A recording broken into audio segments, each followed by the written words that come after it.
All right, coming up on this week of Midlife Crisis, we have Netflix buying Warner Brothers, or maybe it's not going through. We have Sean Combs, P. Diddy, Puff Daddy, The Reckoning, the documentary, our thoughts, our observations. Executive produced by 50 Cent. We have the Chiefs going 6-7. They lost again. Are they done? A 12% chance of making the playoffs. And we have Indiana taking down the Buckeyes. The CFP is set. And finally, our Christmas movie draft. Best Christmas movies, according to us three. We are here with our special guest of the week, Victoria Rose Warren, my wife.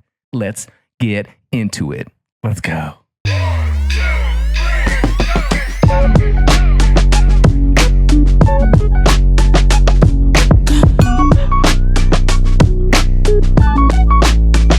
Welcome back. You are listening to Midlife Crisis, the #1 millennial podcast with just the right amount of overthinking, where two lifelong friends take on life, culture, sports, and the undefeated father time. If you are a weekly listener, or if this is your first time with us, welcome. I'm Adrian. I'm Jeffrey. And we have today...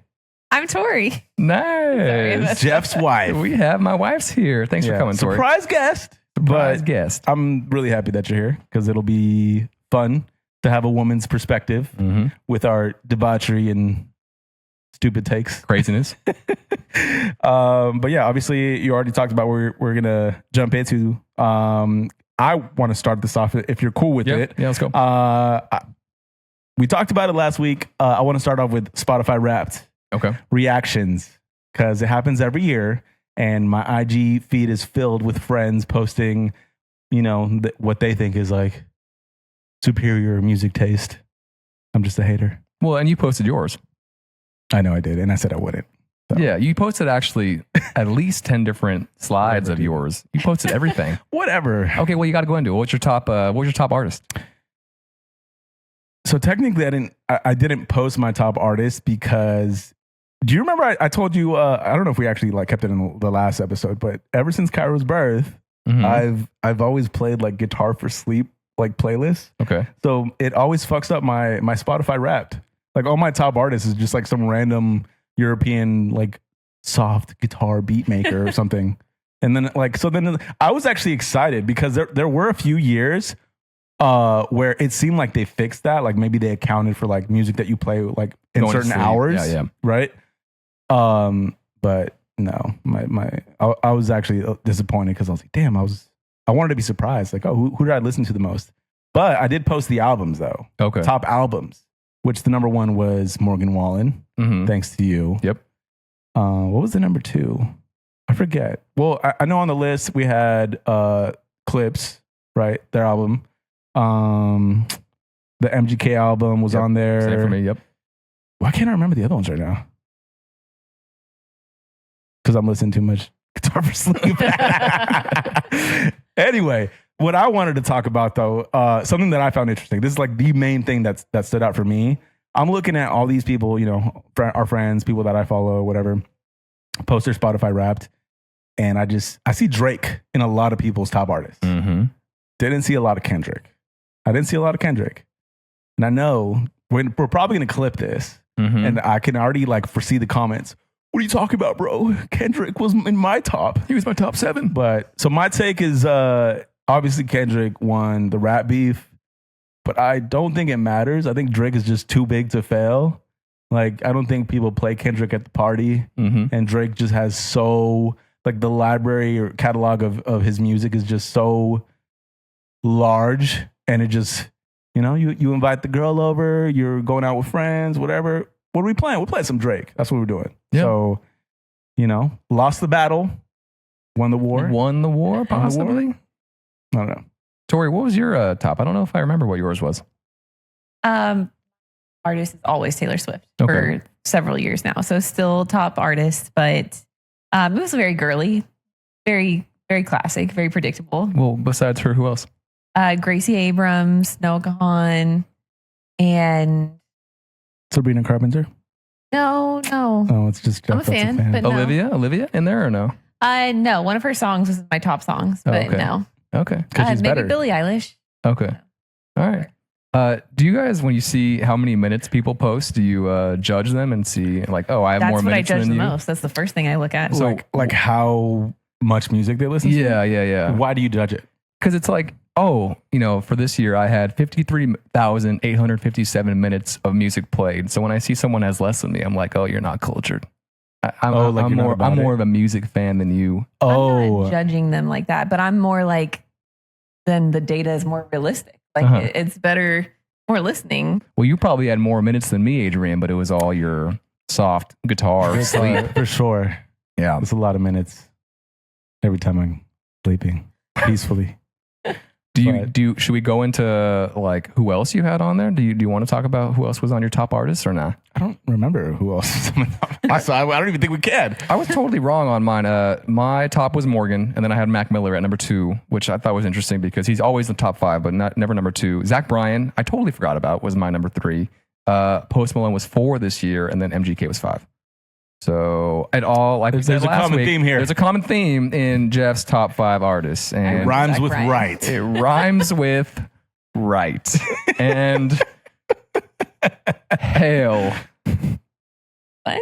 Never mind. What? I was gonna say white males, but rhymes with hail. Didn't work. Okay, whatever. Anyway, yeah, but it was fun. I always enjoy doing that, man. It's fun to talk to your students and your friends about who you listen to. There were a lot of people's list that I saw that I was like, oh, I've never seen this name. Like, damn, like this is your top song. So it made me curious. Like, who is this artist? Yeah. And I went and looked up like 2 or 3. All right. Jeff, what do you have for us next? We got to go news of the week, I think. And all 3 of us saw this. You probably have the most knowledge of it, Adrian. Netflix attempting to buy Warner Brothers for $72 billion. So give us the context and then I'll kind of, give my thoughts and then we'll go from there. Okay. All right. It's been big news all over online social media. So timeline wise, December 5th, Netflix announces a deal to acquire Warner Brothers Discovery, their studios and their streaming business, which includes studios, movie, TV production, HBO Max, DC Comics, etc., for a mix of cash and stock, which the enterprise value was valuated at $82.7 billion. Okay. The difference between that and the 72 is that the 72 is just stock value. This is including debt minus cash. Got it. So immediate reaction. I sent this to you in Instagram DMs and I was like, oh shit. It's huge. Because it's big. It's like, damn, like Netflix is already a monster of a streaming business. Like they're acquiring a whole bunch of IP. It's almost like, I mean, they're not literally becoming a monopoly. It's not like they're going to, but they're already the biggest streaming company on the planet. So if this were to go through, it's like, damn, what do competitors have to bring to the table if you're just like a superpower, basically? So I sent it to you because I was like, damn, this is crazy. This is big news. Yeah.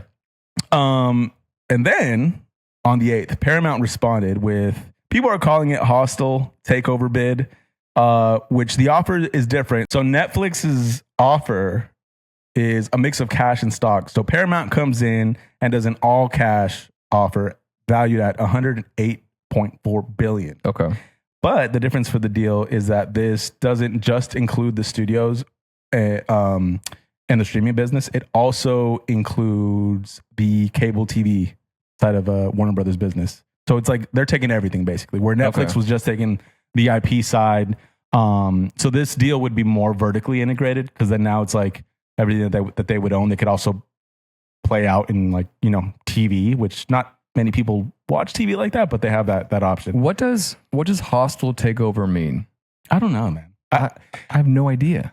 I don't either. To be fair, like we're talking about this right now. It's not like we're super knowledgeable on this. I've done my best to just research what I can. I have obviously my opinions on it from like a creative point of view and like top line business.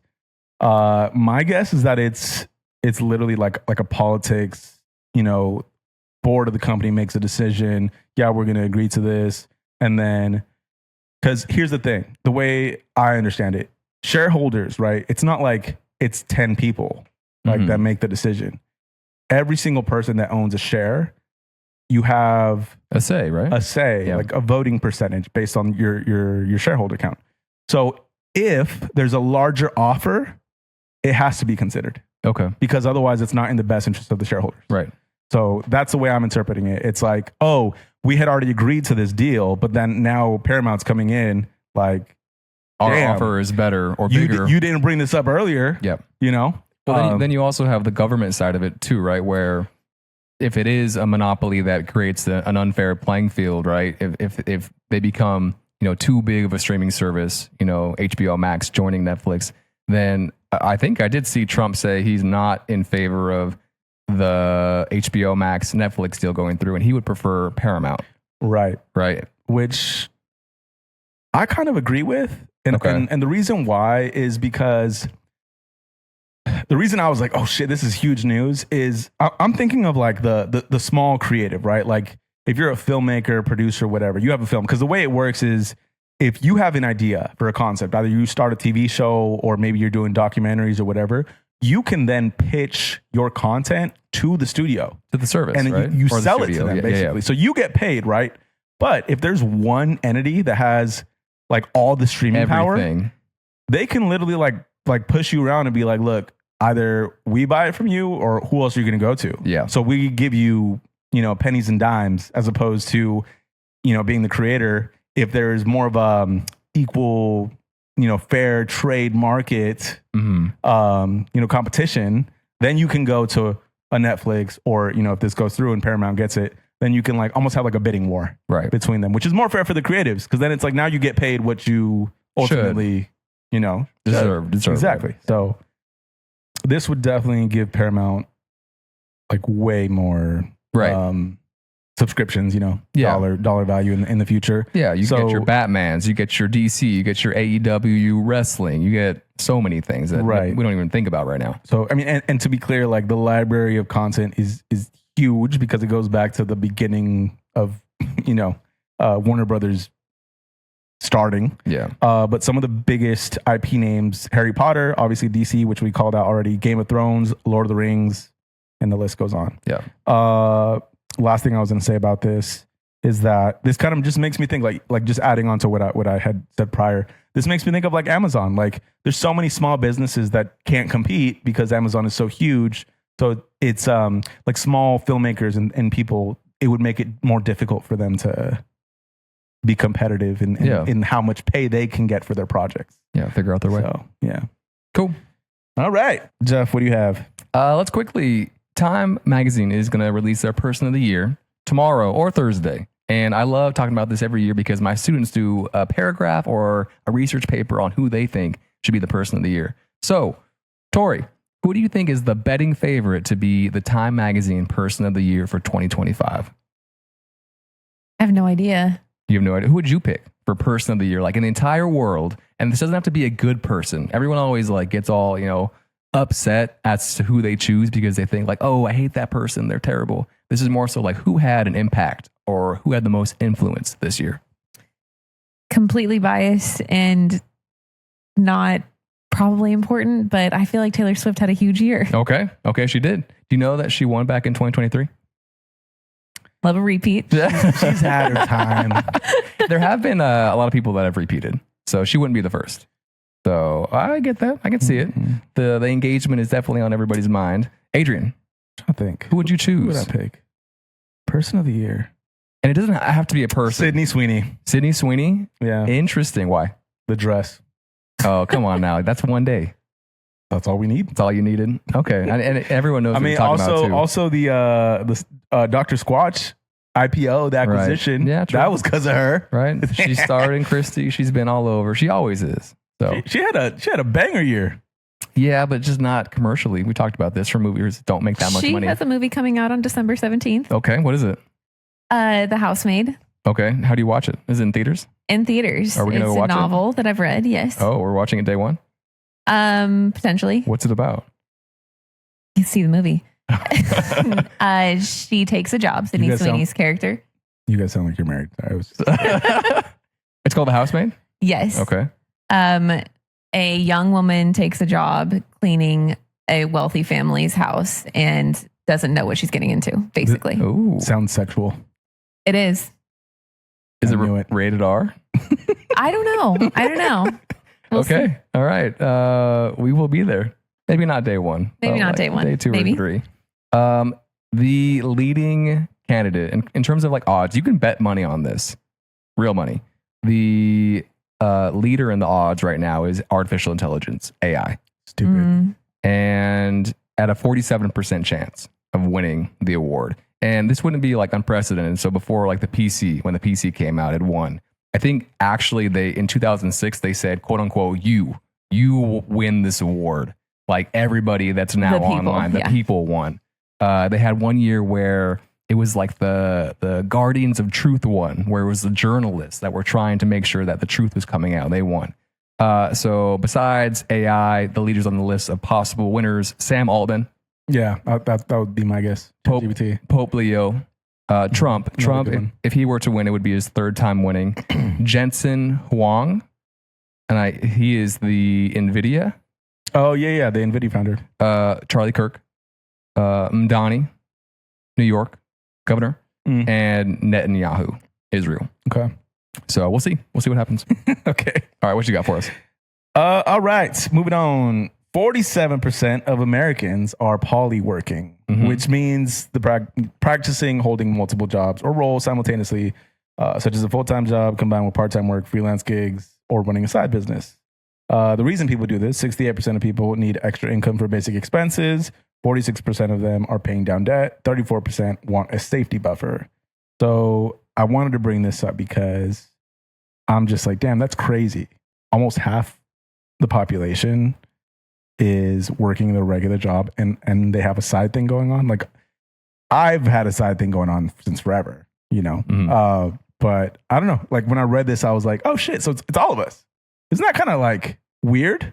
Because the reason I say that is as we were growing up, right? It's like it goes, hey, go to college, get the job, you'll be fine, everything will work out. And it just seems like people are like, damn, I just got to do more than the basic things I was told I had to. Like what I put down is, because a lot of these side hustles, right, are internet business based, right? Like people do drop shipping, they'll make content, they'll, I don't know, start an online business, e-commerce, whatever. So my note, it was just like a question, like, is this because of the internet and social media? Like that didn't exist before. That wasn't a way to make money. Now it's like the internet opened the floodgates. Like you can make money like doing whatever. I like right now, right? It's obviously holiday season. I was scrolling through social media and I saw, this was genius when I saw it. I was like, damn, why didn't I think of that? This lady's like, oh, it's so easy to make money online. I literally opened Canva and I just put a 6 and a 7 and Christmas trees and like a Santa hat. And I made wrapping paper and I've already made like $15,000 on orders for wrapping paper. And I was like, smart. Yeah. Smart. Makes sense. That didn't exist before. So going back to what we said, I do think that this is primarily out of necessity. I think people are struggling, which we're going to touch on topics related to that later. But it also made me question, like, are people just also feeling more inclined to do this because there's more opportunity there? You know? Okay. Well, I think let's get into the topics that relate to it, right? So going into the Black Friday Christmas shopping, we have, what was the number, Adrian? Like 95%. 95% of Black Friday purchases were purchased with credit? Were financed, yes. And so if people are unfortunately needing to work 2 jobs to make ends meet, and then also purchasing all of their gifts on credit, that's not a healthy sign for the economy, right? No. And on top of, so out of the 95%, right, of that number, 67% of those people will probably not pay that balance off in the next 30 days, right, following the purchase. Roughly $1 billion were spent using buy now, pay later, which like an online commerce is available all the time. What is it, like a Affirm, Klarna, like those types of businesses? Afterpay.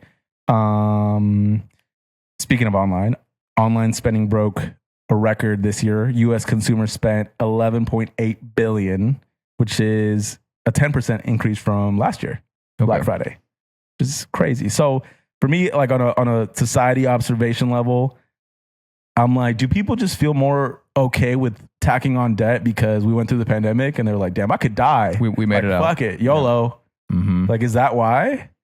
And then it's like, at least I have the out. I can start making YouTube videos, like to you know what I mean? I'll pick up a side gig. Like I'll buy that 80-inch TV. Fuck it. Yeah. Start delivering for Uber Eats or whatever.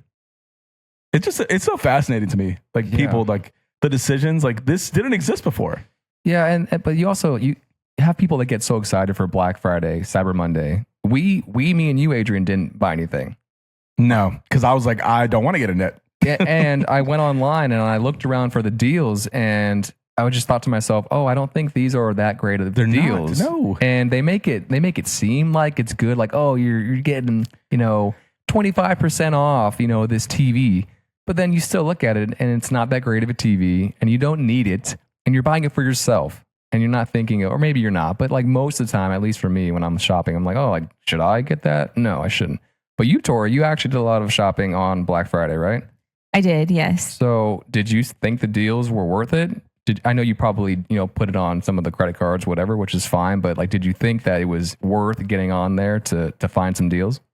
Some were still probably overpaid. I used to work in retail, and I remember going into holiday weekends, my boss telling me to rip all the tags, like where there's that perforation that has the price. You rip them off, write a new price that's higher than what it was, and cross it off and put like the 15% off of this fake price that you made. So it's not a real deal. So no, I don't think that it's great deals, but it's some discount, and I wanted to get Christmas shopping you get started done with. But no, I don't think it's like a great deal or anything. I did buy a lot though. People are stupid. No, We're all stupid. Yeah. It's like, hard to deal, I resist. need to get this now. It's a thrill. Yeah, no, okay. Well, here's the thing though. When I was researching this or looking it up, like that is the primary driver. It's that FOMO. I'm gonna miss out. I'm gonna miss. I need to buy it now. This and is Amazon on sale. is so good at this because they give you like the timer, the lightning deals. You have 16 hours. Like this offer has been claimed. This is in 8,000 other people's carts. Exactly. When it's like if you check in 2 weeks, it's gonna be the same price. Yep. And this is why I don't buy on Black Friday anymore, because I used to, and then I like started tracking like what the prices were. Like, it's the same shit. Yeah. So, I mean, look, if people want to get gifts for their loved ones, like more power to them. Right. But it does make me worried. Like, there's a lot of people going into debt. Like, where does this go? Right. What happens next? I'm trying to get out of debt. And once I do, I'm gonna be like, not never again. No more Black Christmas shopping for me. Nope. Black Only Christmas. white Christmas. I said Black Christmas. Oh, You said Black Christmas. I said Black Christmas. Black Friday. Jesus. You didn't catch my joke. What'd you say? Moving on. I said only white Christmas. Speaking of colors of the year, Adrian, what's the color of the year? We did skip over this. All right, so Pantone, which for those that don't know, it's like a universal color code system that exists. It's basically like pre-mixed inks. I'm getting like real nerdy here because this like ties to what I do for work. Yeah, no. But it's just for business purposes, like if you print signs and stuff, it's just a system that exists so people can match colors. Anyway, every year they release a color of the year. And this year, the color that they released got a lot of criticism. It's called Cloud Dancer, which is an off-white color. Okay. And there was a lot of hilarious comments. Could you guess why and what they were? I saw one lady was mad that they are literally whitewashing the color of the year, selection. I want to know what the previous colors of the year were. And also, like, why not choose white? It doesn't matter. Yeah. White's back. Whites are back. Yeah, like, especially like a cool off-white like this. Jeff's top artist. Oh, come it's on. not for no reason. Okay, white is back. Relax. Honky tonk music. I did have honky tonk. It was in my top 5. I've been influenced. I think it makes sense. I don't really understand why everyone is so upset. The comments were hilarious, though. Well, what were some of the comments? My favorite one that I wrote down was white has shades. That's pretty good. But people were like, this is not a color. Or like... Isn't it? It's the absence of color, right? Yeah. Or I think, no, black is the absence. Oh, okay. White is all the colors. Yeah. Okay. So technically. Anyway. And then what was another one? It was like, so just white basically. I don't know. Right. But yeah, it was just funny. Like when I saw it, I was like, oh, this is. Do you think when they chose it, they knew that they were going to cause some ruckus? A controversial choice. Yeah. So that was the other side of the criticism. Obviously, there's the literal like, oh, the color is white, but then the other side is like what the hell does this even mean? What is the color of the year? Right. Like, how are you going to pick one color to summarize a year Or award a color? Yes, come on now. obviously this is more of a marketing thing, just to push a certain, I don't know, trend or try to start a trend. Cause some rage bait. Yes, rage bait, whatever. So I don't think it matters. And also to be clear, and obviously we're just joking. Yes. But I just thought it was funny. On a more serious note, Australia has banned social media use for kids under the age of 16. And it happened this past week. And I wanted to hear some thoughts. Do you think it'll be well received? Do you think it'll work well? Do you think that it will last? And do you think this is something that other countries will maybe think about going forward? To answer the last question first, because I feel like that's the most relevant. I don't think so. Just because of the money aspect. Mhm. That's literally like the entire economy in marketing. Mm-hmm. Like right now that we're just talking about Black Friday, you know how many ads and things, or just even if it's not a literal ad, just exposure to certain content causes like, hey mom, dad, can I get this? Mm-hmm. So for that reason, I don't think so. But my opinion on this, I think it's good. We've talked about it in past episodes, like social media. You called for this. You said that this was a good idea. I think it is a good idea Yeah. because like it's been shown already through data. Like teenagers are more depressed. There's more suicides. It's like when you're young, everything is like trying to find out who you are, your self-identity. And until you know that, everything is like, this is just in a more intense way to just boost comparison to other people. And it just makes, from what I imagine, teenagers feel bad about themselves. So I feel like it's like too early to speak on. We don't know what this is going to look like because up until now, all we've known is social media, at least like since we started with it. Yeah. I'm curious to see in, I don't know, 4 or 5 years, does Australia, assuming they keep this, do they see a change Right. like in their youth? Does it make people happier and more, I don't know, confident or whatever? Yeah. Yeah, like better for self-esteem. I think Yes. so too. Like it's great for research. Mhm. But I also wonder like how easy it is to enforce. Yeah. So they said that if you were the social media company, then you had to take the measures to delete the accounts of the kids that could not prove they were 16 or older.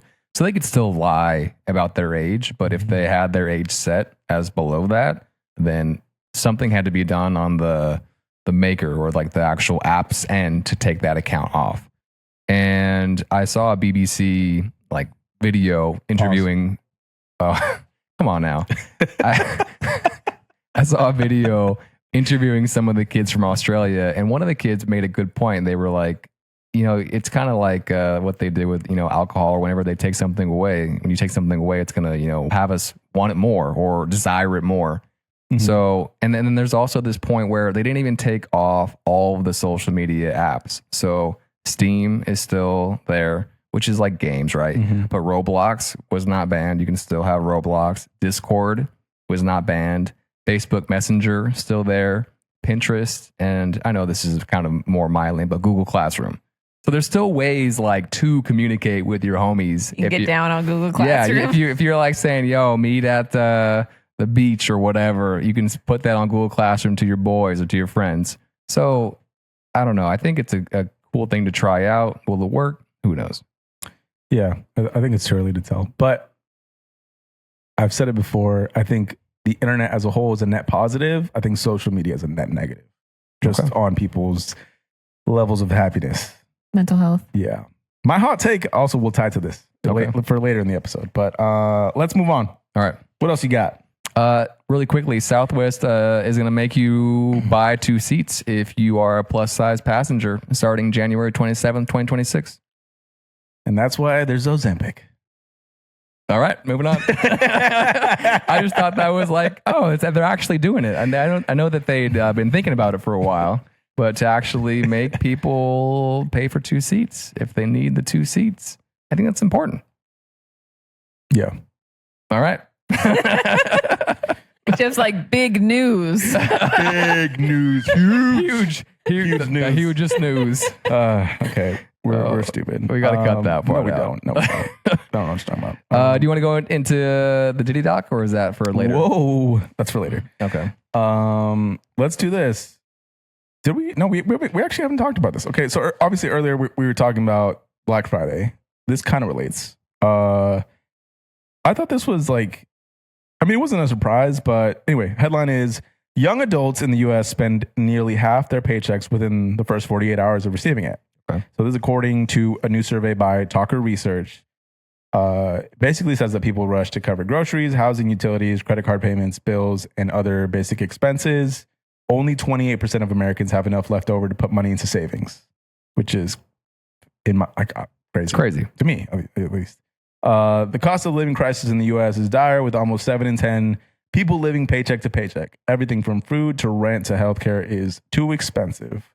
So I wanted to open it up. What do we think about this? Usually for me, when I get a paycheck once a month, it's a great day. One of my favorite days. You get paid once a month? Once a month. You get paid twice a month, I think. What about you? Yeah, twice a month. Twice a month. So I can't imagine like getting my paycheck and then immediately having to worry so much about everything that I have to pay. So like you said, when people get their paycheck and then they have to like put it at this or throw it at this out of necessity, like I feel bad. I feel like that's an issue. And you're not even, it's not even giving you the choice to try and spend it. It's more so, you need to get this thing paid for ASAP now. So it's not even like you can't even enjoy getting paid. Whereas, for maybe us, like that's one of the best days of the month. No, but what this makes me think of though, you know how like, I mean, I'm sure you guys have heard it. I think it's all over online, like financial practices and whatnot. People are always like, oh, your housing cost should only be about a third of what you make. Right. I just don't think that's realistic for people.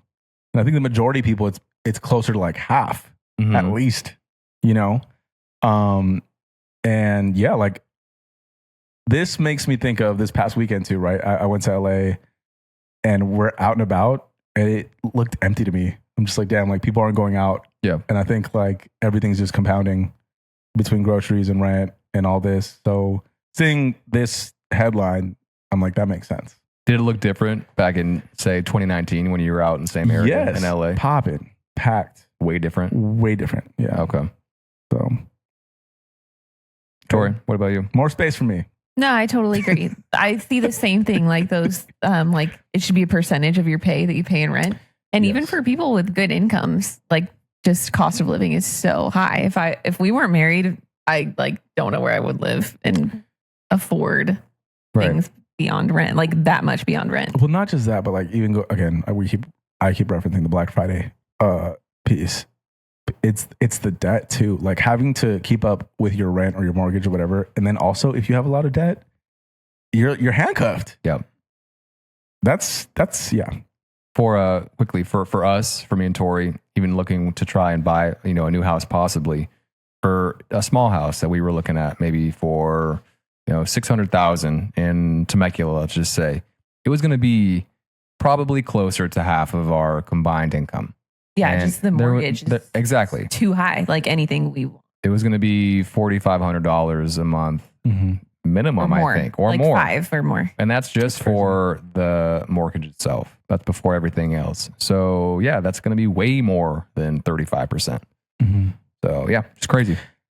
And the last thing I'll add to, and it's somewhat separate, but I keep seeing like a bunch of posts like this on my social media, like, oh, $100,000 salary nowadays for people is like the same buying power as like $45,000, in 1991, which I put into ChatGPT and it's actually pretty close. So I'm like, damn, that's crazy. Like inflation is not, I'm laughing, but it's not funny. Yeah.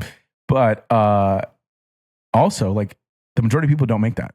Not even like 100. And I'm not saying $100,000 is a lot either, but like it just makes me think like, what do people that make less than that do?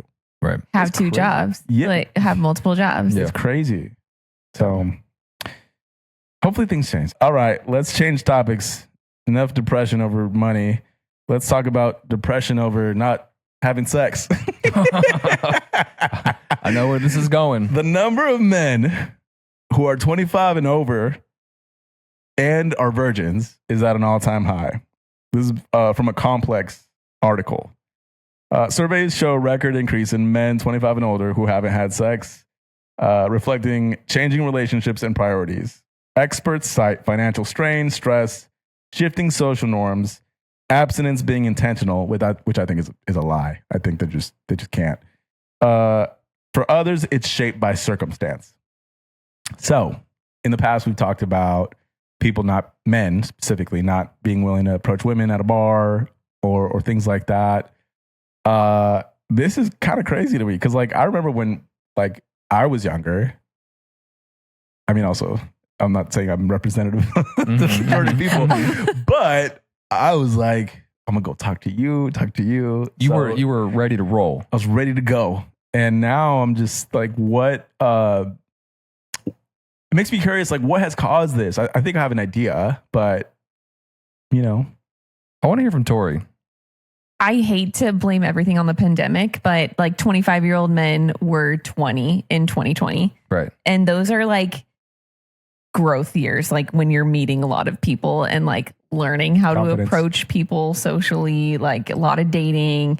So I do think that impacted like your experience if you were stuck in your house for a year at that time. And then people haven't really like totally recovered from that. So I do think it's that. And I'm a nurse. I work with like all women, and I'm like shocked to hear all of my coworkers, like beautiful women, really attractive women.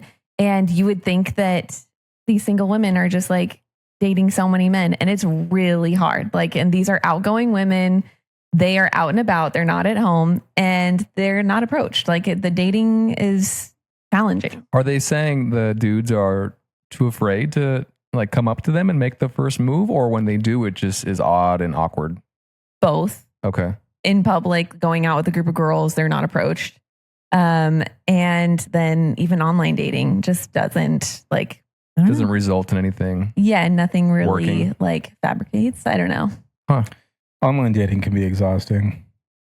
Interesting. And these are girls that like, and they clearly it should want not to. be a problem. Yeah. Are they frustrated? Yes. Like, what are they doing about it? It's not the right way to say it, but like, what's the next move? What are they doing about it?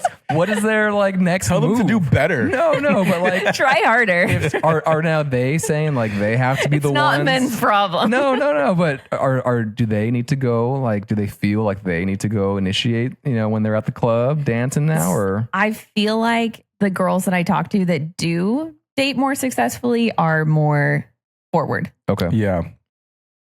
I've ran into that, which I'm like, damn, okay. This is easier than I remember. I think it's so important for men specifically to get rejected. Like, you need to experience the feeling of getting rejected, of being told like, no, I'm not interested. And that's okay. And just being like, oh God. Like, because men do face a lot of rejection. Men also say really stupid things. Yeah. And you need to figure out like what's what going not to work to say. and what's not. Yeah. Like, they say really stupid things. Yeah. I've heard some stories that I'm just like, why would they say that? That's crazy. When they thought it was a good pickup line, or or they're just like overly macho forward in what they think will work, but then it's just like, no, this bold in a bad way. Like, it's like men and women are different, dude. Like, relax. I don't know. And hopefully okay. this doesn't lead us to population collapse. But in the meantime, I'm here. Yeah. I would say there's enough people making up for it. You are not one of those men in that category. Saving the world. Doing what I can. Oh God. All right. That was fun. Let's go to the next one. That's all I got for events. I think that's it for me too. Is it? Yeah, I think we covered everything. All right. Diddy Doc.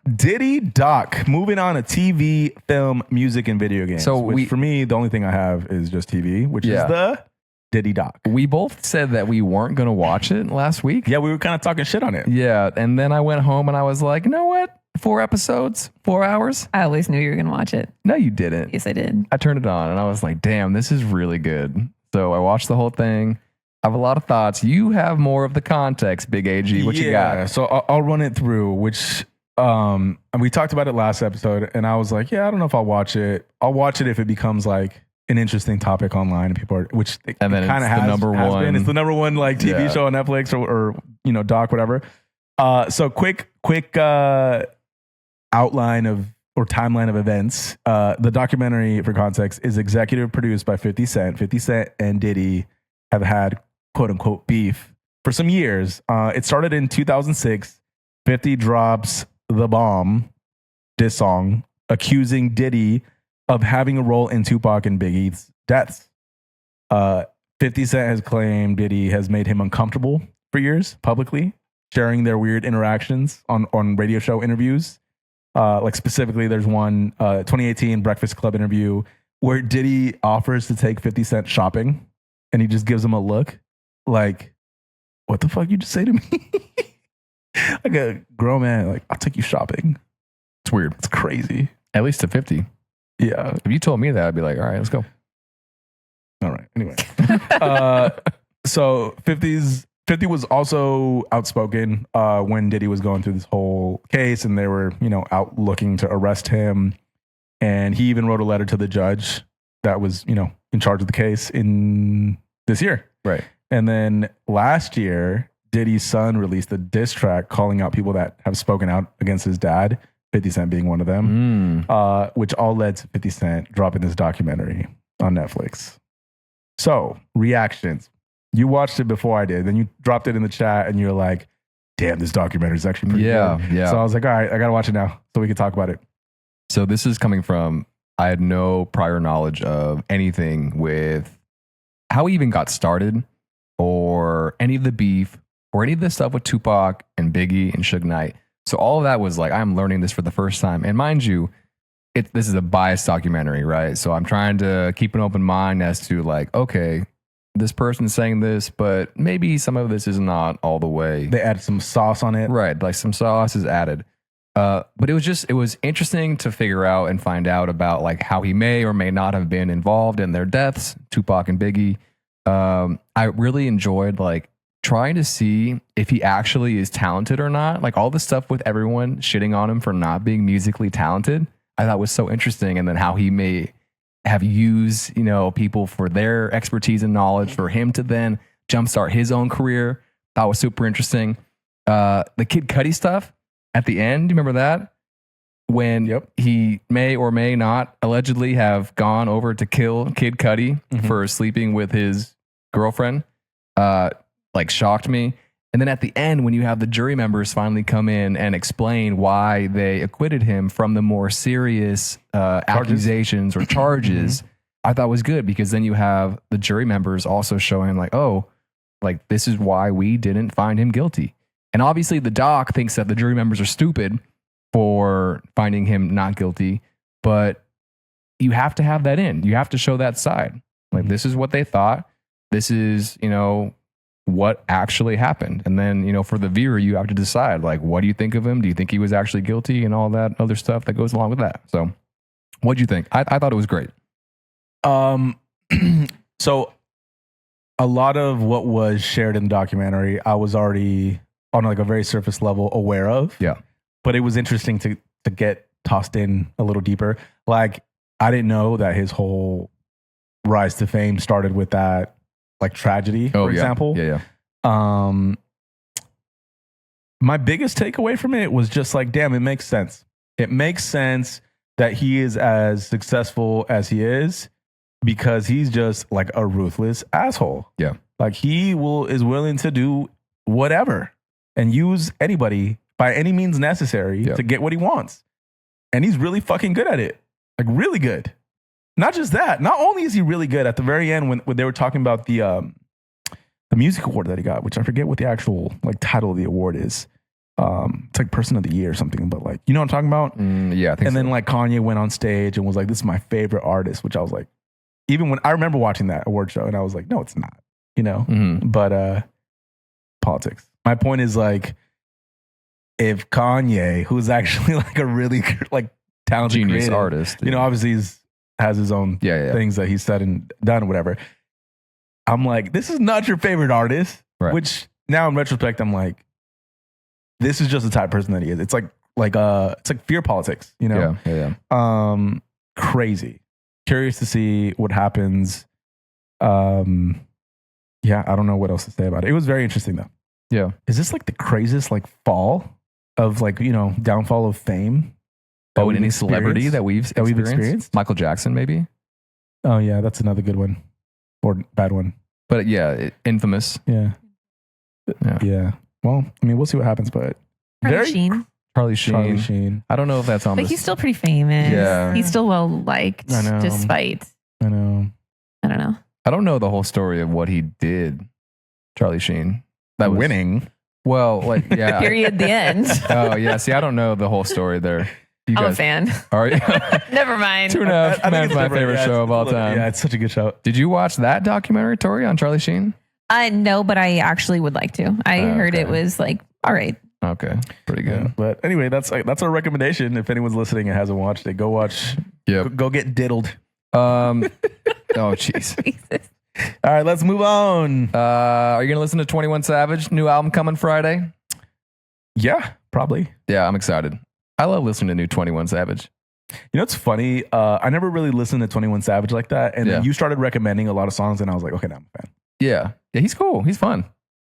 Some of his other older albums, like Money, genius. 21. Yeah. Cool. The Game Awards are this Thursday at, I think it's 5 p.m. I always watch them live if I can. I'm a big nerd. They're on YouTube. Nerd. And yeah, so It's his Oscars. it is. This is the award show that I'm probably most excited for this award show season. Which, am I embarrassed by that? No, Not at all. Be. not at all. I am. I was actually impressed by the production. I don't know if it was last year, but You watched one last year with me. That's right. Yeah, you like had me watch part of it, and like the musicians. There's a word for like a group of musicians like that, but they like played the score to the games and Yes. stuff, and I was like, oh, that's cool. It's incredible. And they also announce and release like new trailers for upcoming games. So something new for God of War may come out. Something new for Tomb Raider might come out. I'm excited. The Game of the Year award likely will go to Claire Obscure Expedition 33, which I did not play. You did not play, Adrian, but I heard great things for it. It was like a little French RPG that came out that just like kicked ass. I think I remember seeing it. Like I showed you a trailer. IGN posted. Yeah. And I showed you a trailer here. But yeah, I'm excited to watch Thursday. That's it for me. All right, nerd. All right, we go sports. Yeah. How'd your fantasy team end up, big dog? Okay, I deserve that. The playoffs start this week. Are you in the playoffs, Adrian? I'm not. I need to change my team name to what it was before. Which is? I don't know shit about fuck. Right. What was your final record for I don't this know. season? I stopped paying attention. I think you finished at 4 wins, 4 and 8. No, it's 5 now. Okay, 5 and 8. 5 and anyway, 5 and 7. You didn't make the Yeah, it playoffs. doesn't matter. So NFL quick hits of the week. Are the Chiefs done? Adrian, they have a 12% chance of making the playoffs now. Do you think the Chiefs are actually done? Too low of a percentage. Too low? I think they're done. You think they're absolutely done? Tori, your boy Travis Kelce and T Swift. He's distracted. He's not my boy. Okay. Well, do you think that he's too distracted with the wedding to figure out what's going on with his team? No. Well, then he should be. Well, then he should be. He's got other things. He has more time There's to prep. problems. He has more time to prep Wrong on answer. the wedding now. Go be with the Swifties. Here's my my quick take on that. You guys have seen horror movies, right? You've seen No. you come on, brother. You've seen like Friday the 13th, Jason Voorhees. You've seen maybe, I actually have really not haven't seen that movie. or like Halloween, right? I have Michael not seen Myers. that movie. I haven't seen that movie either. Okay, actually. so the Chiefs to me are your classic horror movie monster or villain where they're down, like you shot them maybe once or twice, and they're down and they're dead, and everybody's celebrating. And then Too soon. why did you not just shoot them 3 or 4 more times? When you could You have had the chance. That's the Chiefs right now. Everyone's celebrating like, oh, they're done. The dynasty is over. No, mother effers. This is not. Mahomes is going to turn it on. This is not the time to celebrate when they still have a 12% chance. You think you got them. You think they're done. Everyone's like, whoa, he's dead. And the Chiefs are like, hell no, I'm not dead. Here comes Mahomes with his curly hair. Here comes Mahomes with his curly hair and Travis Kelce with Taylor Swift in the stands. And they're not actually dead. I think 12% is still a chance. And we should not be celebrating until they are 0% chance, out, done, dead. Sounds like you gamble. I do. I do.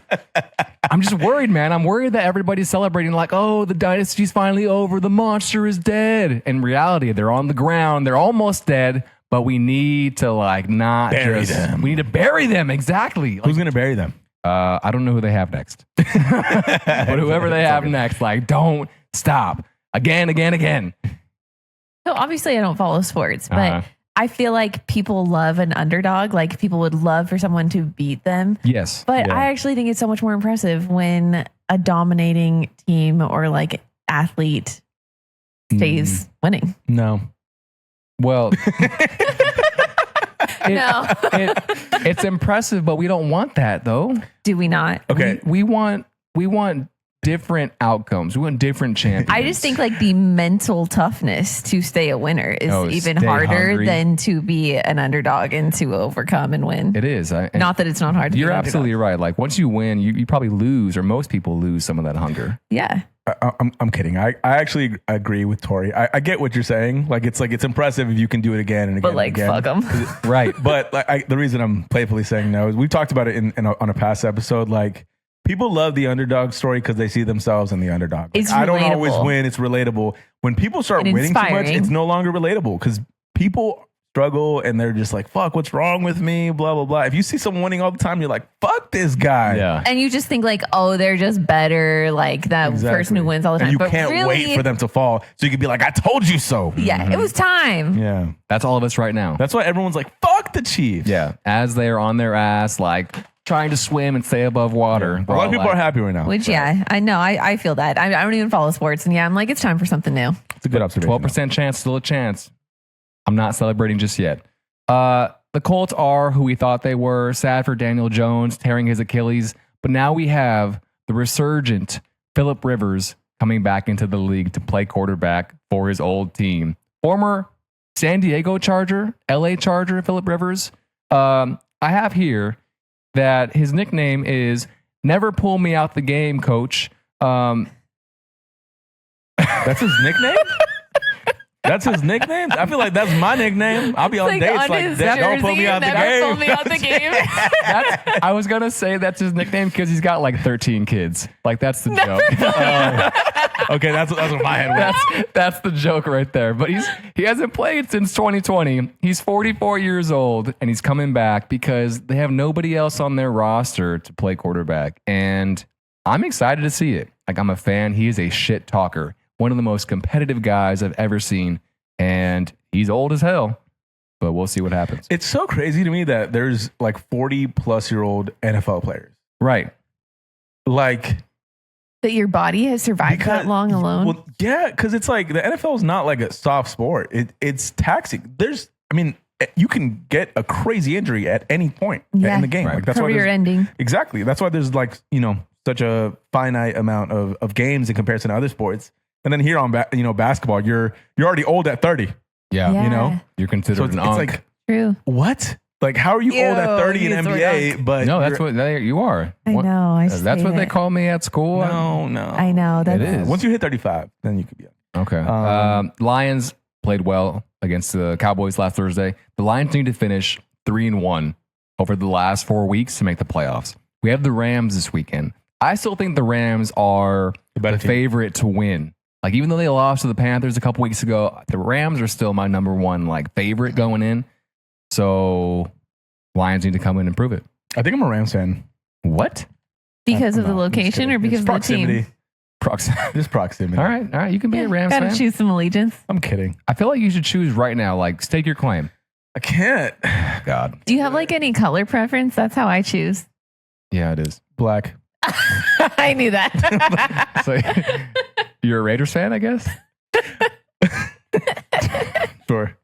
All right, go Lions. And then finally, last night, Monday Night Football, the Chargers beat the Eagles. So it's the same thing with the Eagles, right? Same thing as the Chiefs. Like, you just want them to fail. I hate the Eagles fans and the Eagles themselves. But then the NFL fined Justin Herbert, quarterback of the Chargers, $75,000 at the end when he was like trying to go celebrate with his teammates or talk to somebody on the other team. And one of the reporters was like, Justin, like, can we get a little interview from you? And he was like, oh no, like I want to go celebrate real fast. So she kind of had to like run after him, but then he stopped and did the interview. But they still fined him $75,000. Stupid. They fined him $75,000 for quote unquote declining media availability. Wow. But he followed through on it. He did the interview. That's stupid. So that's crazy to me just because $75,000. That's wild. Holy shit. At the NFL, you know what the NFL stands for? The No Fun League. The No Fun League. Good one, babe. Dumb. New Fines League. Yeah, it's so stupid. Okay. NBA I quickly. just heard it. Good job. I heard it. That was nice. Way to stay on message, babe, also. Thank You're you. good. The NBA Cup is almost here. We have our final few teams set. We have the Magic. We have the Lakers. We have the Spurs. We have a few more. So we'll talk about that next week, whoever wins. But we also have Pat Spencer claiming to be that motherfucker.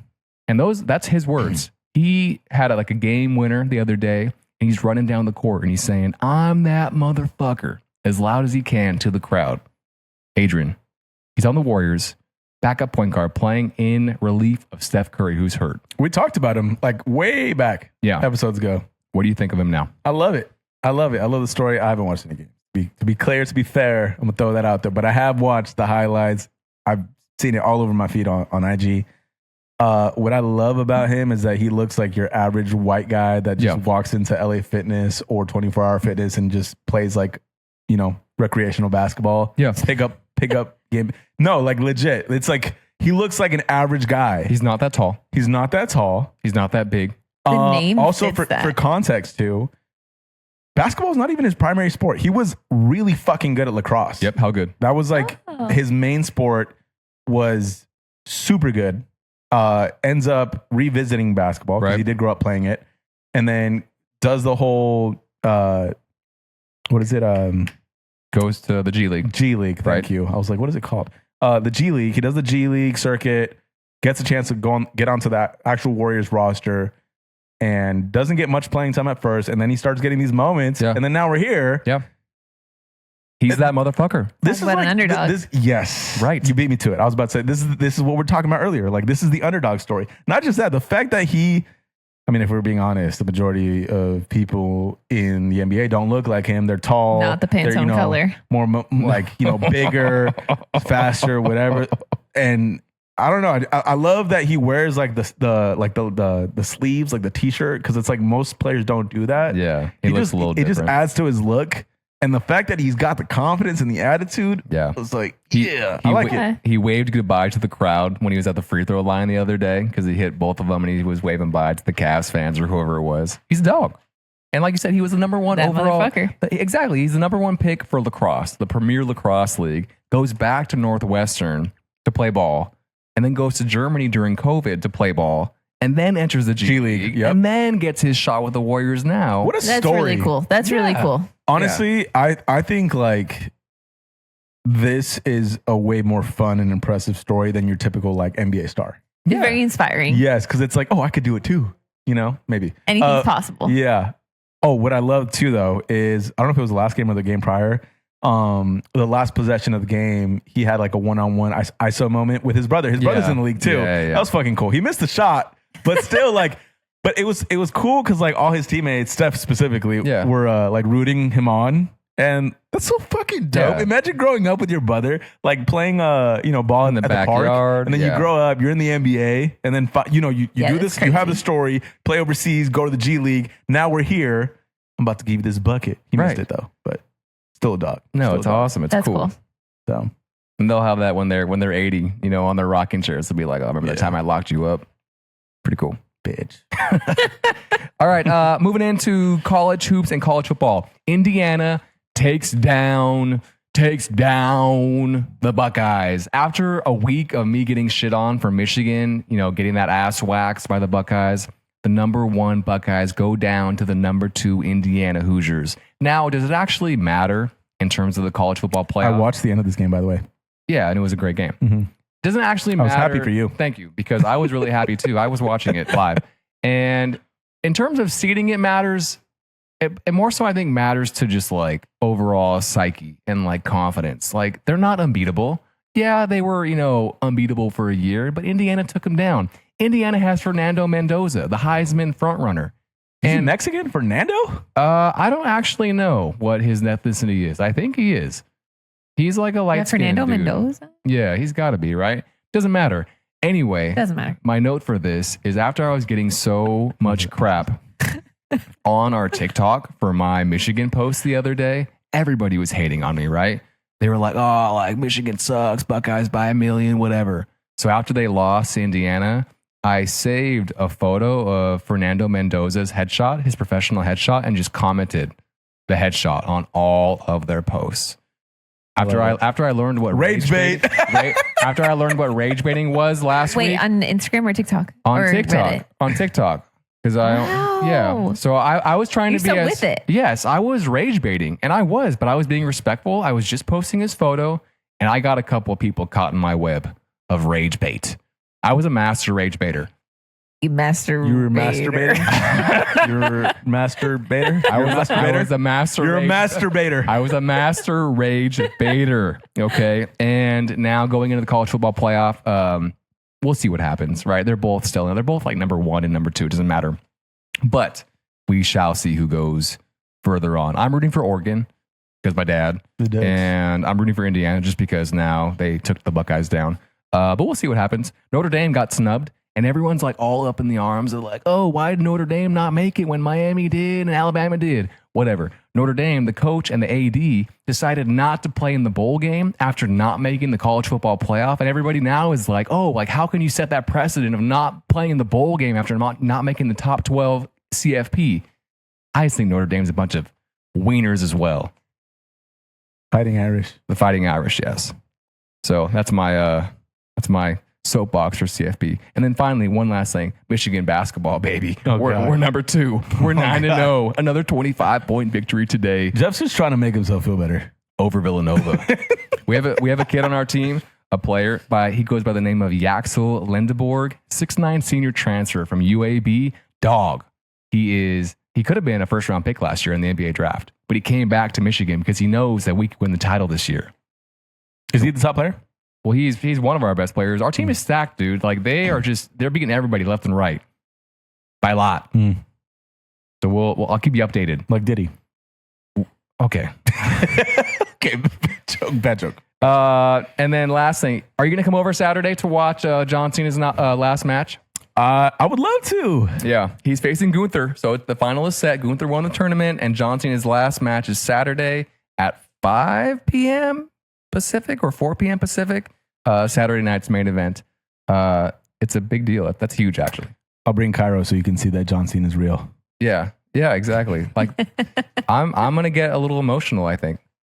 Yeah, it's his final match. It's huge. Right? Yeah. It's the last time to see John Cena, Is he the most culturally relevant wrestler of all time? Yes. Even over The Rock? You think so? Yes. Yes. You think so? Okay. I think I say that because he stayed wrestling. The Rock. Yeah, The Rock's an actor now, I would say. Okay. Yeah. I like right. that. John I like that Cena. take. I think the acting career is more relevant than... I don't remember the Rock song, but I like the John Cena walkout song is embedded in my brain. Yeah, and I can't look at a pair of jean shorts without thinking of that guy. Yeah.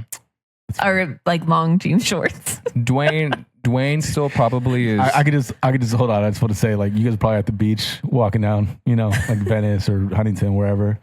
Tori's over here just looking random dudes, jeans shorts. She's like, John Cena. I miss you. I think he's the one wrestler, Tori, that you actually don't mind watching. No, I actually am a fan. I am a fan. Yeah. I like him. He's cool. Do you like watching his wrestling or his shows and his movies? I think he's really funny playing any character in a movie. He basically plays himself. Uh-huh. So I'm not like the biggest wrestling fan, but I did watch with you. It wasn't his last match, but it was like his last one at home in like Connecticut or wherever he's from. Boston. Yeah. And it was really cool. I actually enjoyed, and I don't like wrestling at all. Like I could be fine never watching it again in my life. Yeah. But that one I enjoyed. But yeah, I'm a fan of him. Sick. All right. I like it. You're invited too then. I will be working and making money. Okay. I like She that. said, I don't need to be that. there. She said, fuck your wrestling. All right. Hot all take, right. Adrian. What you got? All right, hot take. So I actually didn't have a hot take until, I don't know, about noon today.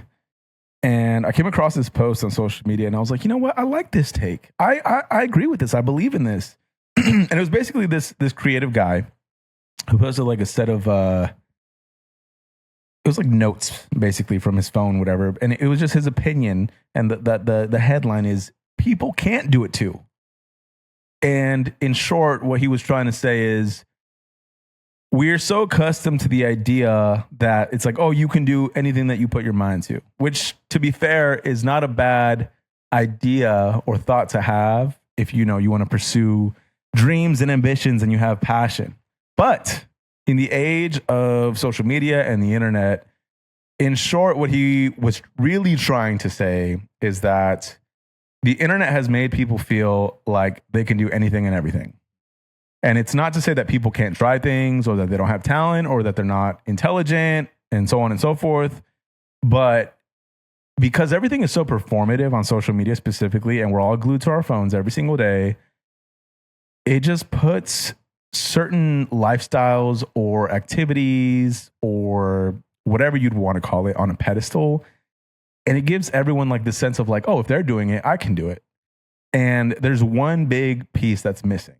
And this goes for like, people wanting to start like music or people wanting to be a YouTuber or a streamer. And the main piece that's missing is the motivation is wrong. The majority of people, because now it's like easy. You can do whatever you want to do. You want to start music? It's so easy to buy music equipment and get started. You want to be a YouTuber, streamer? There's literally like a section in Target where you can go buy literally, here we are doing a podcast. We're right. in a way a form of this. But there is something that differentiates us, which I'll get to. Point is that it's never been as accessible to do these things as it is now. But the problem is that people's motivation is placed in the wrong area. Most people want to do it for attention or because they're like, oh, if I did this, if I do this, I'm gonna make so much money. And it's like, the most important thing is you need to love it. You need to actually be passionate about what you're doing. Don't like.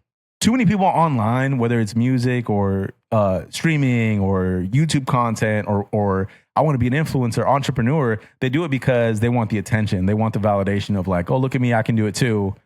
And that's not how things work. It's always people pursue money over passion when it's the opposite. It should be passion first and then the money comes. Yep.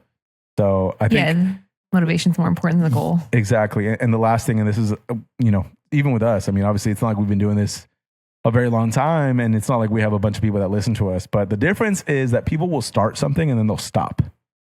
And that's because they never loved it to begin with.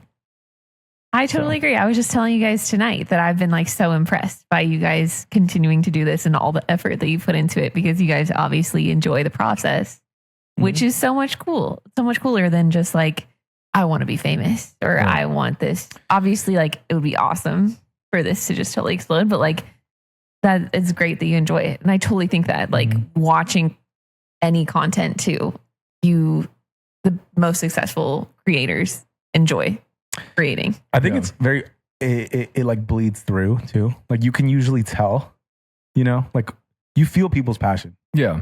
When they're speaking or when they're creating. And I feel like the internet and all of these tools being accessible isn't necessarily a bad thing, but it has caused this huge pool of content and everything is saturated. Everyone has a podcast. Everyone's a rapper. Everyone's a photographer or whatever. And it's like the majority of you motherfuckers suck. Stop. Okay, that's the message today. That's what I was in. Give it all up. Take. Quit now. No, I'm kidding. That's my hot take. Okay. Over to you, Jeff. Do you want to go, Torrin? Do you have anything for hot takes or just observations that you want to get off your chest? You don't have to. I don't think so. Okay. Mine's more of an observation than a hot take. Group interviews are crazy. And like a panel interview? Yeah, a panel interview where it's you and, maybe 2 to however many other people that are going for the same job. And I had an opportunity / experience with this recently. and I hadn't, done it in years.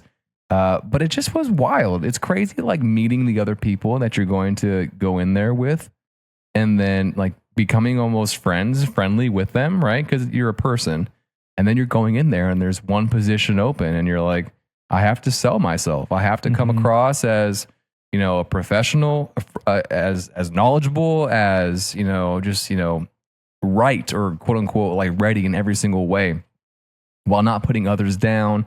So it's just like, it was a weird process, and it's just like, it's crazy to me that like, it's still, obviously I don't think it's unfair in any way, but it's just a weird, interesting way to find opportunities or pick a person for an opportunity. What do you think is like the, I guess, because it is different, right? Like being interviewed by one person versus multiple. What different feeling did you have in that moment? I know it's been a while since you've been through a process, but I think when you're speaking to just a few people and they're focusing on you, it's easy to just be like, okay, like here's what I've done, here's what I know, here's what makes me a great candidate.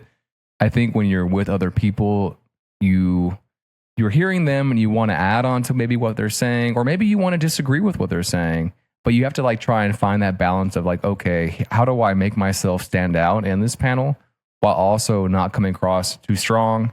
It's just a weird vibe that I hadn't, done since I applied for the theater job back in 2011 when we had that panel interview for, Mission Grove Theater.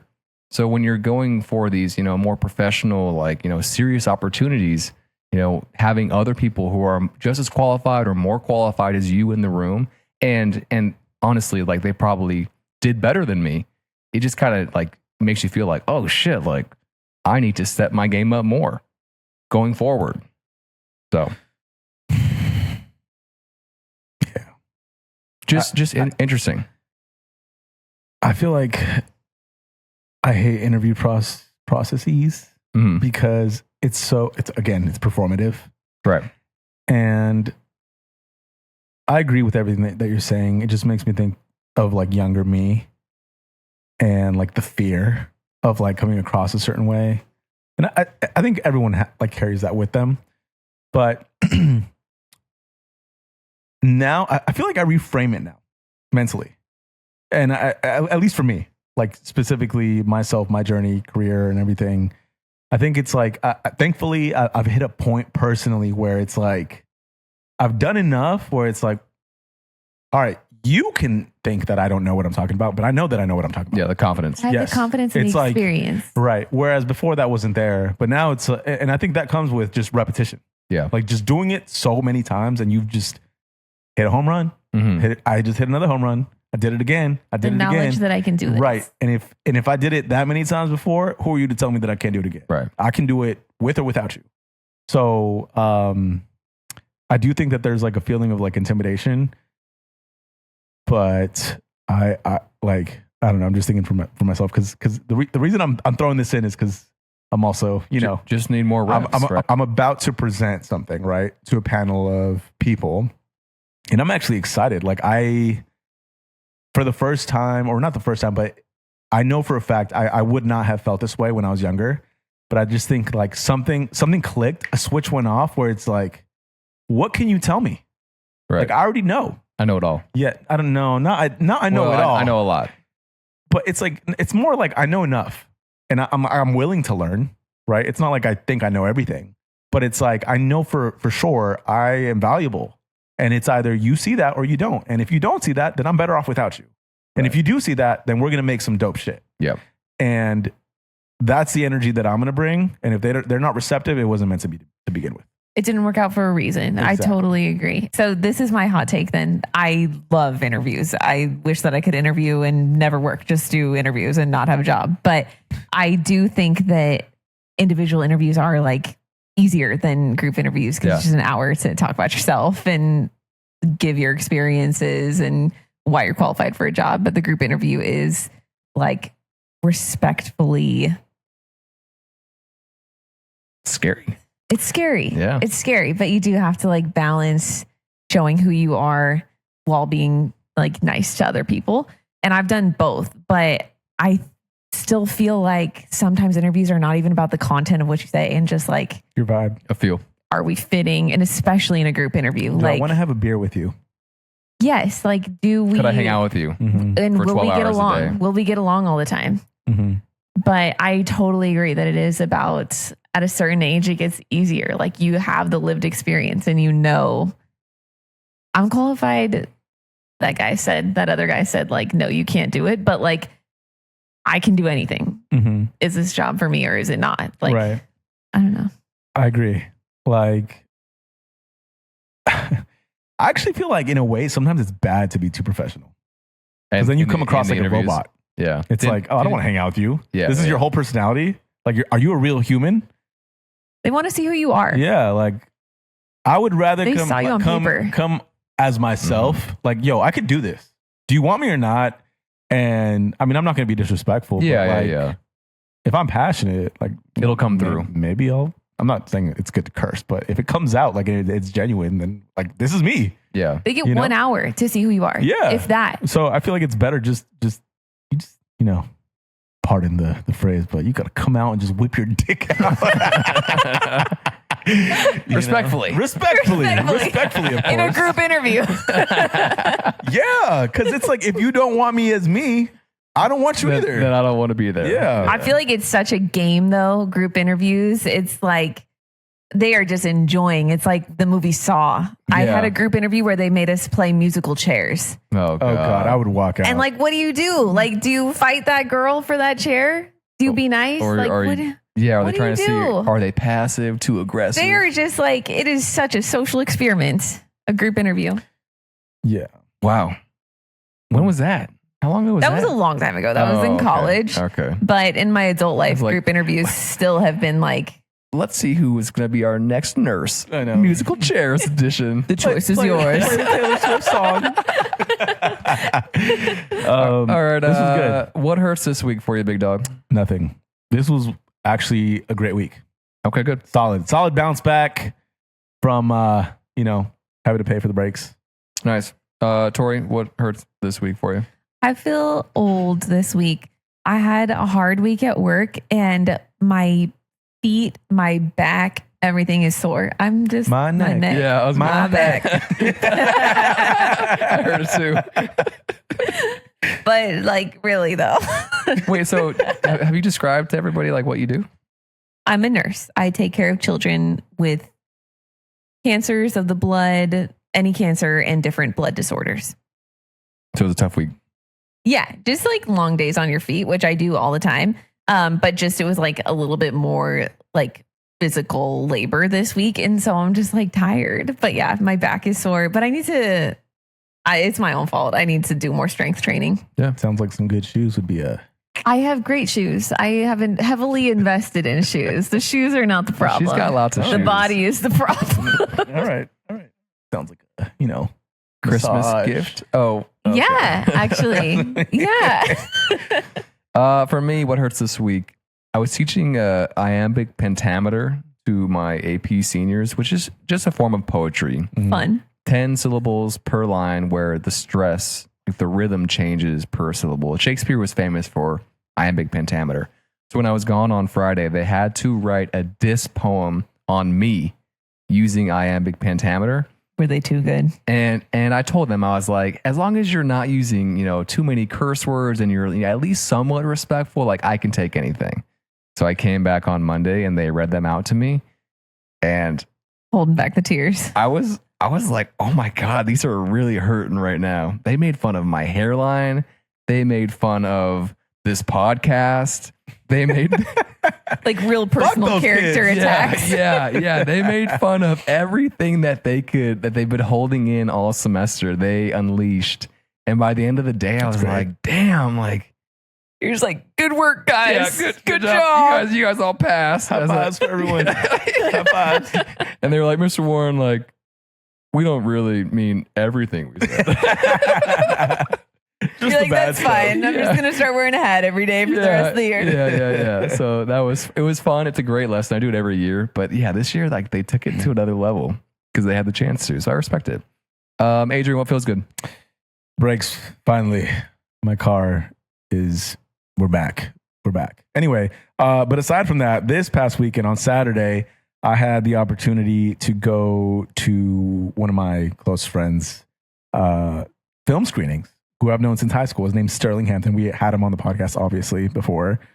And it was just like this like really cool, almost like surreal, like mini out-of-body experience, just because as we've gotten older, obviously you get stuck in your routine and you stop making new memories, or you stop having like these experiences. And I think a lot of times like we forget to just like soak things in. Yep. And what was like really cool for me about Saturday is it was my first time being in that environment with him. I know he's done plenty of like film festivals before. For context, like I said earlier, we had him on the podcast.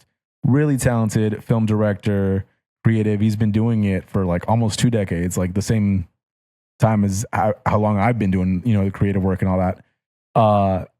And he's worked with some of the biggest music artists, on the planet, been on tour all over the world, now does short documentaries about very interesting people helping tell their stories for, inspiration for others. And then this film was his first feature length documentary, which means it's like over an hour, basically.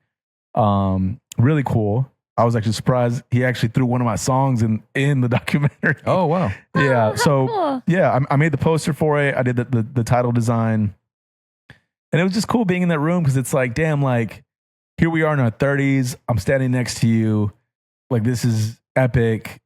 And it was like one of those movie moments where it's almost like a cut, and then you see like the grown person, but then it's like really like the kid. Yeah. And I was like, damn, this is crazy. Like, wow, we're here. And Surreal. yeah, it was really cool. And I was like on a high all night. And it just made me reflect on just how dope it is to have passionate, driven, talented friends. A lot of gratitude for me in both A, meeting friends like him, and also B, being one of those creatives as well. It's just really cool. It's like you just forget like how much you've done right over the years. And then you have a moment like that, and it's like, oh, this is what it's for. And also, we're just getting started. Yeah. So yeah, Sit it was back cool. and see how far everybody's come, Yeah. and It was think really about cool. where you'll end up. Exactly. Crazy. It was really cool. Which also congrats to Sterling, but which song Yeah. did he use from you? Bad Things. Oh, nice. I know. Like right in the middle of the movie or the film? Yeah. There was like a moment where, the documentary, so to throw it out there, the documentary is called Twitch. It's about a boxer that suffers a traumatic brain injury, who's really good, was going to go pro, and this kind of like stops his career. Okay. And he loses all function, has to relearn how to move, speak, eat. And it's like rare. Most people die and are left like as a vegetable. And he is one of the few and rare cases where he's made a recovery. And then now he works as a coach, and he's a young guy, great attitude, like super charismatic.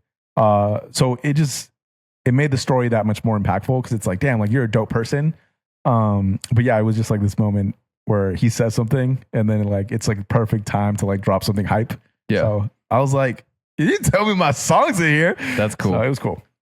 Also in terms of, what feels good this week, didn't you want to talk about your dating site or dating app like experiences?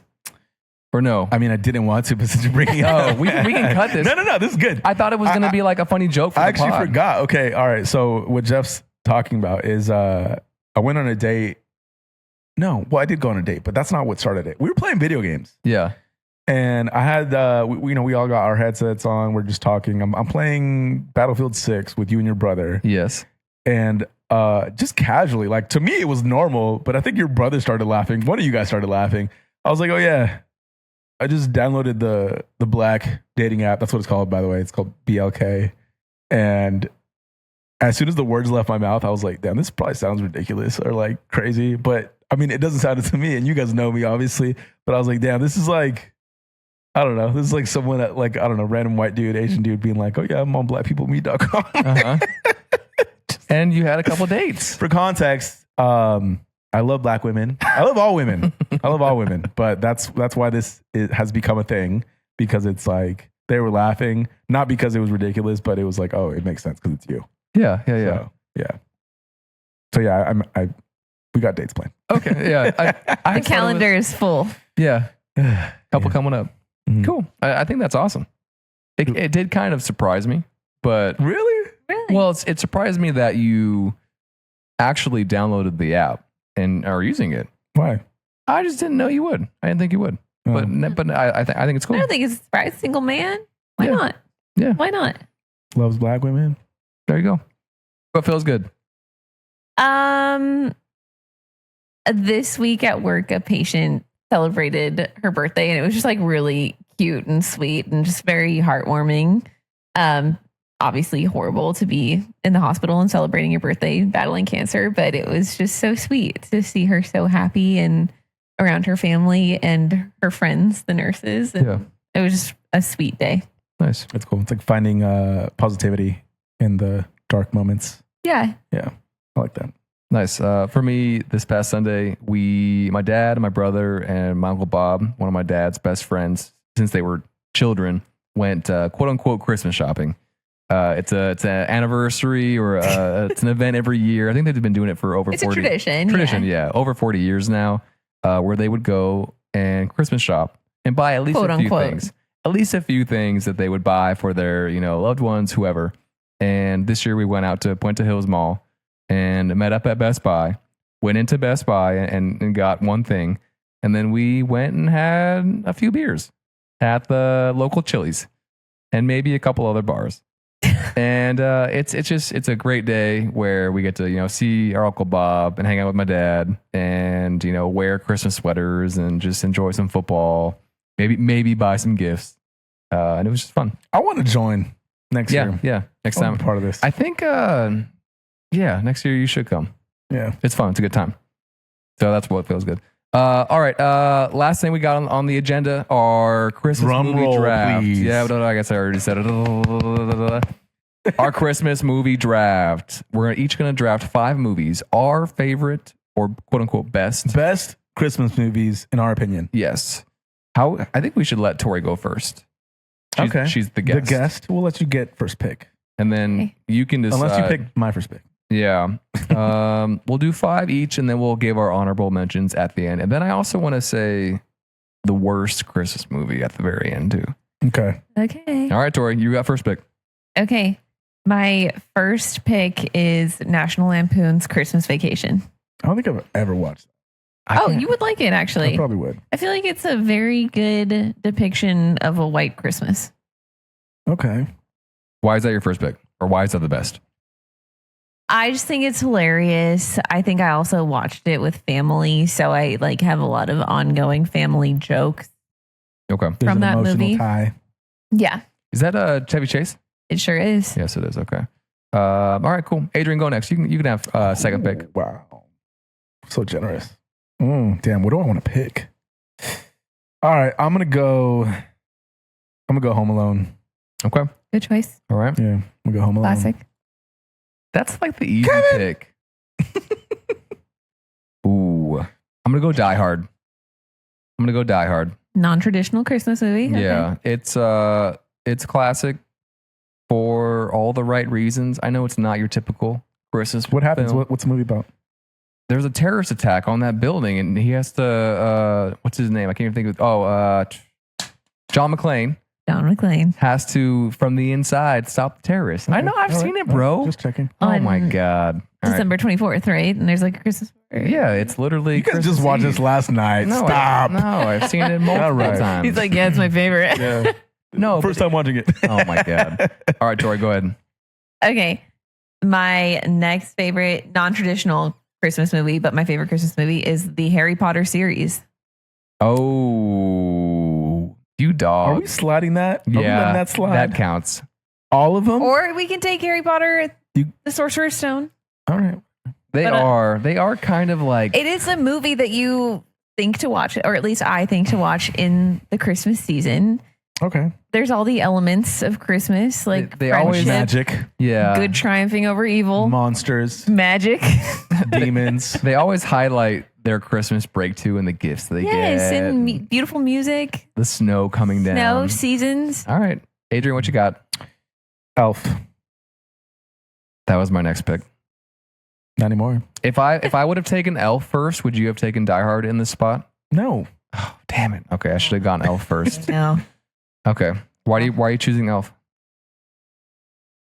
What? I mean, Will Ferrell. okay. Give me a quote a line. Give me a quote. Santa! I know him! Okay. I'm gonna go That was fast, huh? the Santa Claus. Ooh, that's with a good one. With Tim Allen, the original one. Yeah, that's a good one. I No, had that Courtney on my Soren list. was this dancer in that movie. Yeah, she let everyone know, and then I watched the movie, and I was like, I actually can see her in the movie. I can't actually. Oh. I have seen it. I was like, you're about to be a hater, but she's totally, you can No, see her. she definitely is. I actually was not trying to Oh, hate. I did not know that. All right. That's not why I picked it, but okay. Adds to it though, right? Sure. Yes. All right, Tori, go ahead. Okay, my next choice is Love Actually. I don't know what that is. You're about to. We will watch it. I've seen it. It's good. Okay. Like, give us a 5-second plot summary. So it's like several vignettes. It's all a bunch of different characters whose stories intertwine going through the Christmas season, different life experiences. Okay. It's like 4, right? 4 different couples. I'll watch that. Definitely. Oh my god. Adrian? All right. How the Grinch Stole Christmas. Jim Carrey. Oh, Great movie. the Jim Carrey version. Yes. It's actually one of the, I think it's probably the funniest Christmas movie. Not the OG. Like the animated one? Not the No, animated. the Jim Carrey Not the version. animated one. Okay. Jim Carrey. All right. I Way was Really good acting in that movie. Way too. better. Okay. He is the Grinch. Okay. Not the cartoon. He is.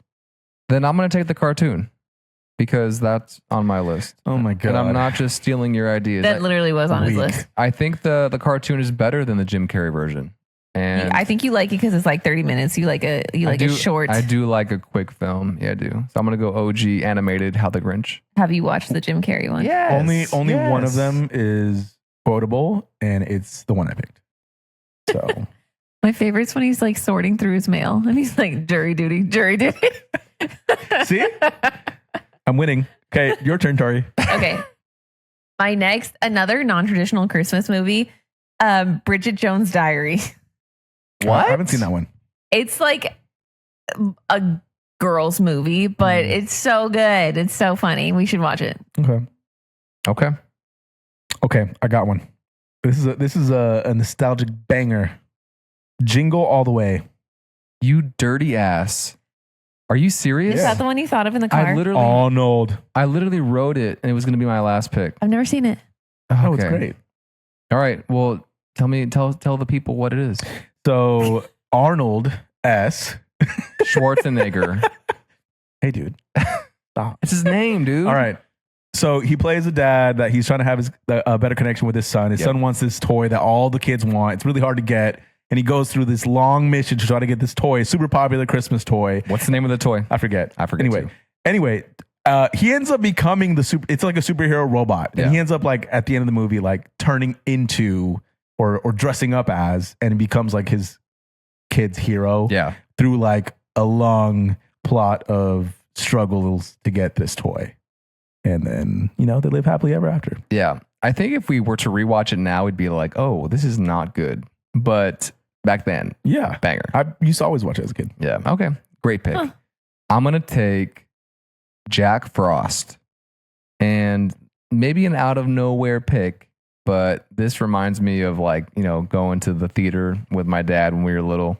And it's about a father who passes away, but then comes back as a snowman to hang out with his kid. It's a great film. I watched that one. It is good. Fun Not fact. better than my picks, though. Fun fact, and I got to tell it really quickly. So on the way home after seeing this, I'm in the car with my dad, and I say, Dad, if you died, I would just get a new one. and he had Your dad takes things so seriously and personally. and he had to pull over and started crying as He did? yeah, because my little asshole self was like, How old are you? Was this like last week? 5. Like F a snowman. Man. Probably like 5 or less. Yeah. So I'll take Jack Frost. All right, that's a good one. All right, Okay. Tori. My final pick is The Family Stone, the greatest Christmas movie of all time. Never seen it. You should watch it. You would like it. Judging by Jeff's face, I don't know if I would. This is the worst You would. Christmas or holiday film I've ever seen. If you don't like it, you don't get it. It's about 2 sisters who switch husbands. It's about family dynamics I at see the why Tori likes holidays. Yeah. It makes no sense. Jason, watch out. Am I wrong when I say like they literally switch their partners? Okay, spoiler alert, hello. But no, it's about family and grief and knowing yourself. Like choosing the wrong person for a relationship because you don't know yourself. Okay. Fair enough. You got one more pick, big dog. Ready? Banger. Nightmare Before Christmas. Oh, all right. Tim Burton. Not my favorite, but okay. Doesn't matter. All right. You're appealing to a certain crowd. You mean with everyone? That choice. Wait, which Goth mummies? Yes. Yeah, I feel like there's like a fraction of people that just freaking love that movie. Yeah, true. Yeah, it's a pop culture banger. It's so scary. It's one of the best IPs for Christmas category of all time. I thought it was more of a Halloween film. No, it's The Nightmare Before Christmas. Isn't there Not The Nightmare Before Halloween. Is there another one called Nightmare Before Halloween? No. No, it's just really scary and sad. Okay, my last one will be 8 Crazy Nights with Adam Sandler. It's a good one. Hanukkah themed, but just holiday, based as well. One of the best songs of all time, the Hanukkah song. I don't remember it. Right?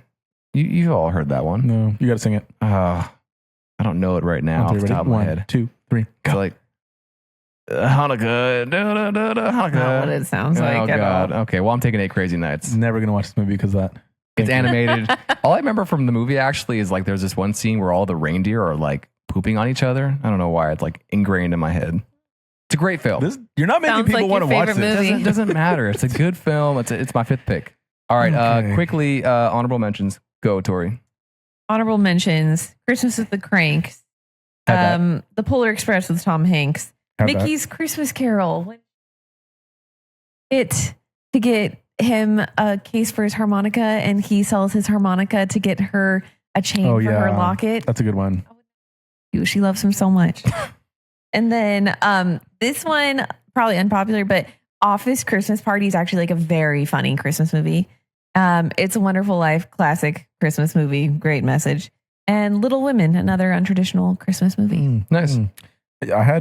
I didn't have all those, but you said a lot of the ones I had. The ones I think I have that you didn't mention, Bad Santa. Mm-hmm. Good one. This Christmas. That's a black movie though. You guys wouldn't know. Frosty the Snowman, Okay. the animated one that we played at school during holidays Right. all the time when the teacher was hungover Yep. from being out at the holiday parties. You know that one. Okay. What else? I think that's it. Did I say the other ones? Yep. I had the Guardians of the Galaxy holiday special. Oh my God. It came out recently, I know, a couple years ago, but Doesn't count. Why does it not count? It's really good. Batman Returns takes place around holiday Christmas time, and Rudolph the Red-Nosed Reindeer. That's a good one. That is a good one. Banger. Maybe I should have picked that one. All right, those are our lists. We'll put up a poll later this week. And you can vote for me. I won last week based on the Joker over That doesn't mean Darth you won Vader. the whole list. I won the draft last week because the Joker is better than Darth Vader. So thank you all for voting on that one. I beg to This was differ. episode 36 of Midlife Crisis. Tori, thanks for coming on. Hope you had fun. Thank you It for was having fun. me. It was actually really nice to have, women's perspective. Yeah. And what'd you call it? Like, not input. It's like, what am I trying to say? Like, you're just adding to it. You're dishing, whatever. Anyway, Additional input? sure. It was fun. This was a good episode. All right. Thanks for hanging out. We appreciate it. We'll be back next week and the following week before Christmas and New Year's. Yep. All right. Good job, Let's everybody. have a great week. Nice. Bye-bye. Bye.